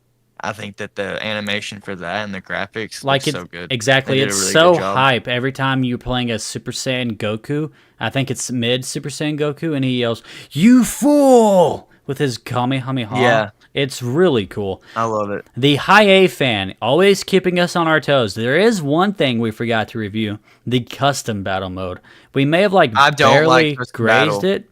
So but yeah, let's talk about it. What do you think about that's the custom one. battle? That's the one where like you can have a cut scene or not a cut, like a cut scene, right? And like the little Base, like ba- picture thumbnail and stuff and a yeah, title. yeah, and you basically make your own Okay, little story, and you have like dialogue. I think that that's interesting. It reminds me of Super Mario Maker, oddly enough.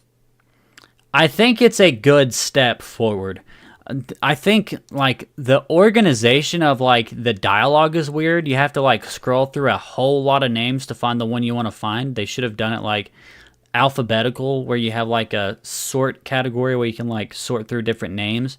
They have them sorted by like groups like I can't remember any off the top of my head, but they might have a group that says Ginyu Force or Frieza Force, and you have to like click on that, and then it limits it that way. But if you want to find like Trunks, it's a little bit more difficult. You have to scroll down a long list alphabetically. I think it is at least, but yeah, as far as like the custom battle and what you can achieve with it, I've seen some pretty cool matchups, like some pretty cool what ifs. Somebody did the best they could to do a what if of Vegeta going to Earth. So it's Vegeta, I think it's Vegeta with Roshi, Krillin, Tien, and Chiaotzu fighting Goku, aka Kakarot, Raditz, Nappa, Bardock, and Turles, I think. So yeah, you can do some cool stuff like that, but the dialogue could have at least been custom dialogue, where it's all pre-selected dialogue. You can kind of do your best with it, but maybe they should have had like a custom dialogue option. I understand why they felt like they couldn't, simply because of the effort it would take to moderate that would be crazy. But yeah, what did you think I about do custom agree battle? with you. I when you saying that just made me think like with how AI voices are now, that they definitely could have done like a custom dialogue thing, and it would have been so interesting for people to do that because then people could have literally, like you said, redone and did their own what if scenarios, and you could literally do the fight with Toppo against Vegeta and like do the dialogue for it and everything if you wanted, and that's like another thing I was saying, how it kind of just gives me Mario Maker vibes, how you can just make your own scenario, and some people do such a good job that it feels like it should be like a mission or whatever, or should be a what if scenario. Yeah, And I, but I think it's really interesting that they didn't do a what if Goku like didn't like what if Goku and Vegeta switch places type thing or something like that. Like it's like one of the biggest what ifs I feel like people have talked about. it is, isn't it? I think that's kind of like what they did the custom battle for. Was they realized that a big selling point for people buying this game was the sparking episodes in the episode battle, but they were somewhat limited in what they did. So they introduced this custom battle mode. I do like that they have like a library thing where you can like upload your own custom battles and people can play it. Like you said, it's kind of like Mario Maker ish, you know? Yeah, that's the part that makes me feel like the Mario Maker vibe. Like that's the part because it's not really as customizable as Mario Maker, obviously. But if it was, that would be even better. Hopefully, I think hopefully in DLC they'll add some updates to it if they want the game to be more like longer for people to play and enjoy it longer. Okay, let's talk about this then. There have been data mines. Again, let's talk about it. There have been data mines of Gohan from the BoJack movie with his orange gi based off of Goku's. So we got Teen Gohan with the orange gi. He's not in the base game, but his model is in the game. This leads some people to believe that we are going to be getting DLC costumes. So to your point, this DLC could pop off. They could add more costumes, and if they're going to add more costumes, they could add more dialogue to custom battle mode. They could add more options to custom battle mode. So it could actually start to go hard, you know? Yeah, I mean it's crazy. Like if you think about it, this is the first Budokai game where we can get live updates. You know what I mean? Like Yeah. they could have technically done it with the Wii version, but I don't think it like would have worked because it was probably just a port. Yeah. But yeah, they can definitely do that if they wanted to. I feel like, especially with it being online based. Exactly. And it's going to be a fun time because this life cycle of this game is probably going to be longer than Xenoverse 2's because of how many copies this game has sold. And I think it's really cool that we're in a timeline where they're still supporting Xenoverse 2, they're still supporting DBZ Kakarot, they're still supporting Sparking Zero, they're supporting Legends, they're supporting Dokkan Battle. I don't know what's going on with the Breakers. They've made no announcements for the like you Breakers said- at NYCC. Like you said earlier, it is literally the best time to be a Dragon Ball fan. I feel like. All we Like, need but is the the only bad Super thing manga to come is back. the unfortunate passing of the creator, Yeah, Akira Toriyama. yeah, that is like It's like the the only most. bad thing about all of this. Yeah, it Rest in peace. is. Yeah, rest in peace, Toriyama. But this was basically, obviously, they were setting this up behind the scenes to make this October and like the part of this year and then next year to absolutely pop off with Sparking Zero and Daima. Did they say how long they've been working on Sparking Zero? Like, was it before I don't he know passed that away? we know, but it had to have been before he passed away because he passed away earlier this year and game development takes years. So I don't Yeah, know if they true. like consulted with him or anything. I know they consulted with him on DBZ Kakarot. They talked about that publicly. So do you think this is Game of the Year material. Like I said, this game, in my opinion, guys who are listening, the 7 of you watching, this is a 10 out of 10 game in my opinion. They've done an amazing job at giving you what if scenarios. They've let you have the best graphics and best uh fights, like in terms of how it feels to play the game and the fighting controls. They've gave you the best feeling, I think, since since the original Budokai, and they've just done a phenomenal job with this game. And the only thing that can ruin it is, or sorry, the only thing that ruined it for me is the smallest things, which is like Ultra Ego Vegeta not being in or whatever, because whatever They reason that can't he's not use going to be manga in the game. content for some reason. Yeah, like small things like that that aren't even a big deal, and that's what makes this game so good to me. It's like there's so many good things about it that I can't even complain about the things I don't like about it. Real quick, in But the that's chat, my opinion Haye on the fan game. says 2018 and Ouroboros Snake says 5 years I read. So yeah, it's been in development for a long time. Ouroboros Snake, Haye Hmm. fan, thank you guys for being so vocal in the chat tonight. If you have any final questions, let us know because we are going to be closing the stream out soon. What were you saying about your final thoughts on the game, Iduname? I was saying that basically the game is so good, and those were my thoughts on it. And I want to know personally. I want to know personally from your experience playing the game, because I know you said you really haven't like experimented with a lot of characters yet, Yeah. but I have, and there's a few characters that I really enjoy playing, and I was just wondering if there's a few characters that you've really enjoyed playing so far. As far as characters I've enjoyed playing, I really like Goku Mini, honestly. I like how his power pole is basically part of his main moveset, like he's constantly using the power pole. I think that's pretty cool. I liked. You can't use Ki Blast. I like that Yeah, I think that's about cool. him. I wonder if that's like going to inform what we see in Dragon Ball Daima. Because we see him firing like a Kamehameha and stuff in the openings, or the trailers, I should say. I think we've seen it in the opening too. But maybe it's like part of an arc throughout Dragon Ball Daima where he has to relearn key control because of being de-aged. And I think another thing that I like about the gameplay, as far as like which characters I like, is Bardock. I think he's cool. I like that it's the Dragon Ball Super Bardock version that you start off with, and you have to buy the DBZ costume. That's pretty cool. I don't like that there's a lack of OG Dragon Ball characters. That's like, I wanted to mention this earlier, honestly. That's like one of my main complaints is they did a good job of keeping most of the roster from Budokai Tenkaichi 3, and don't get me wrong, it's a huge roster, a massive undertaking, but they cut almost every OG Dragon Ball character except Kid Goku. I'm glad we have Kid Goku at least because it's OG Dragon Ball representation, and that's hard to come by these days. But it's insane to me that they cut so many OG Dragon Ball characters. They couldn't even save King Piccolo.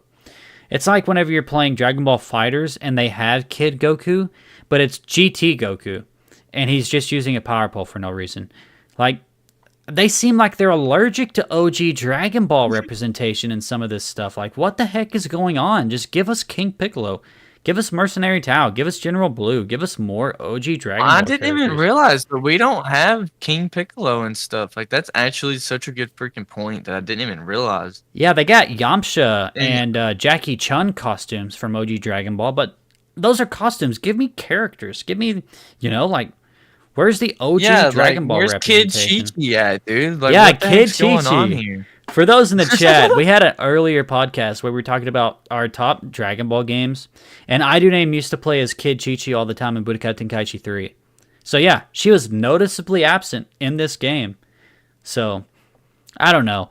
But yeah, I liked, as far Dude, as when I like, was a kid, that was my favorite character. I tried Kid Broly Chi-Chi out is. from Dragon Ball Super. He was so slow. I literally like quit the game and was like, I loved playing. I liked playing as Broly. I just I really wanted did enjoy it. I wanted more speed from him. He was powerful, but I needed more speed, like more actiony, heavy stuff. I mean, don't get me wrong, he was heavy, but I was definitely looking for more quicker characters. I liked You play Gohan. in his base form. Is he still as slow?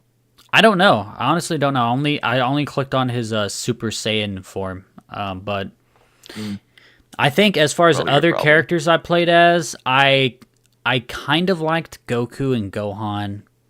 I liked all the characters, honestly. Like I said, the only characters I didn't really enjoy were like slower characters like Broly. And for some reason, Birder was really, really fast. Like, whenever you're playing like in the episode battles and you're Uh, fighting Birder, it's like, okay, dude, slow down. I mean, I know you're supposed to be the fastest in the universe, fastest in the universe. but chill out.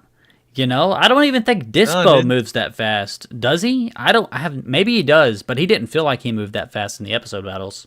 I think Disco has like a move that makes him go a little bit faster, but I don't Oh, know if it's okay. as fast as Birder. All right. Well, we are about to But close out the stream. we have a really good comment. Do you want to read it? It's a really good one. Actually, let's actually save that for the like the ending segment because we're coming out like an hour and 40 minutes. I know you said you had to go soon, so we'll like give our Hmm. final ranking on Dragon Ball Sparking Zero. We'll answer that question and then we'll close the stream out. So, what would Sounds you give good. your final ranking? You said 10 out of 10, right? Yeah, I'll give it a 10 out of 10. That's honestly my final ranking. My final ranking is an. Oh, this is actually a lot tougher than I thought. I thought I could freeball it. I thought I could like spitball it. I thought I could just like wing it. But no, this is a tough. No, you gotta give your actual opinion. Like you gotta rank it. This is Like base it off of all the games that you've played Dragon Ball wise, like I am. That's what I'm thinking about. okay. Is this the best Dragon Ball game I've ever played? Honestly, it depends on what you come to a Dragon Ball game for. I think DBZ Kakarot has the best story layout, but this game has so much to it. It's at least a 9 out of 10 for me. I think like there's some things that annoy me enough to where I can't give it a 10 out of 10. Like I said, some of the story content being completely gone, like Vegeta's. We have our disagreement on that. OG Dragon Ball almost completely being cut. But Yeah, that's unfortunate. I give it like a 9.5. Again, this is coming from a Dragon Ball fanboy. So, obviously, I'm a little bit more attached to things, and maybe I'm a bit more sensitive about other things not being in the game when I shouldn't be, but I'd give it like a 9.5. Am I overhyping it? Maybe a 9. I don't know. Somewhere between a 9 and a 9.5. I know that doesn't really sell the whole ranking as far as like, what would you give your final score? Probably a 9, I would say. How do you think? What do you think about that? 9 fair enough? I think that's fair, and if I could honestly give mine a fair score, it's not a 10 out of 10. It's probably closer to what you said, because there are some things that I dislike about it. I just think that they honestly did do a really good job on the game. They And did. when I heard when I heard Budokai 4 was coming out, and then they renamed it to Sparking Zero, and I didn't understand the reason. I thought the game was going to be awful, but I think the game came out to be pretty freaking good. But then again, like you said, Dragon Ball Z Kakarot was a great game. Xenoverse 2 and 1 were great games, arguably, to some people, you know. I So like they them. don't really flop too hard on Dragon Ball games, and I think they just did another good Dragon Ball game. You know, real quick, we should have talked Not, about this, but some people complained about how Dragon Ball Z Sparking Zero basically just recapped the Dragon Ball story. And I think, like, to their credit, doing all the Sparking episodes and the What If stuff definitely, like, made this game even better, you know? yeah. So, as we're closing out, we have one final comment from Ouroboros Snake. He says, "What do you guys want to see most from Daima?" That's the final comment to address in this stream, and our final comment to close us out. What do we want to see from Daima? It's the question everybody's been asking. What are we going to see? What are we wanting to see? Is this GT 2.0? Are we getting more lore? So, let's take it from a two-pronged perspective. What do you want to see, and what do you think we're going to see next? Do you want to answer that first? Yeah. So, what do I want to see from Dragon Ball Daima? The answer is simple, not GT. I don't think we're getting GT because this is Toriyama's baby, and there's no way he would let it flop as hard as GT flopped. Of course, he's passed now, but I think they talked about how the entire series is basically over with behind the scenes. Like, they basically have it all written out. So I don't think it's going to be a big flop in terms of story. I want to see fun action adventure comedy. That's what we've gotten so far. I know some people love Dragon Ball Z and the style it brought, but I think the OG Funimation dub of DBZ has kind of skewed some people's perspectives. I talked about that comment I got before about people saying, "Oh, I wish this was more serious. Why is it so childish?" I think Dragon Ball has always been childish, and that comedy is always going to be there. So I want to see more of that comedy. And as far as like story, I want to see the Demon Realm get explored even more. I want to learn more about who Neva is, the Namekians. I think we're going to get a lot of lore about the Kais. And as far as like villains and stuff, I want to see Deborah's dad. I talked about this in my review. What if there's like a big like Avengers Infinity War plot twist? Because I think they're setting up the Z Warriors going to the Demon Realm and getting their Dragon Balls and becoming adults again, and that's kind of like what the show's about, is getting those Dragon Balls and beating Goma. What if we have an Avengers Infinity War level plot twist where the villains get the Dragon Balls, they win, and they revive the Supreme Demon King Abura, the father of Deborah? Because we talked about why is Abura even designed in the opening if he's not going to be in. So maybe we get more of him.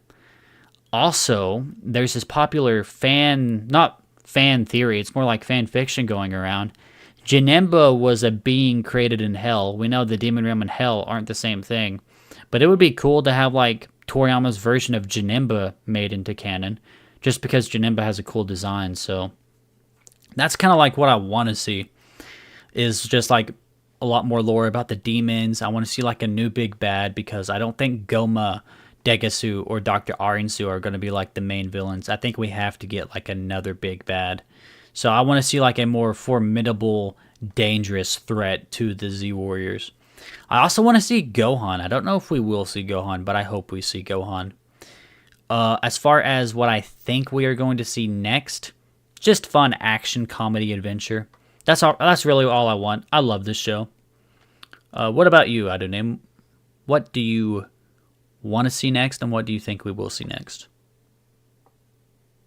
I think honestly, from what I've seen so far, I'm gonna answer the what we're gonna see next first. But from what I've seen so far, it seems like we're gonna be having a chill show where it's not serious like it usually is.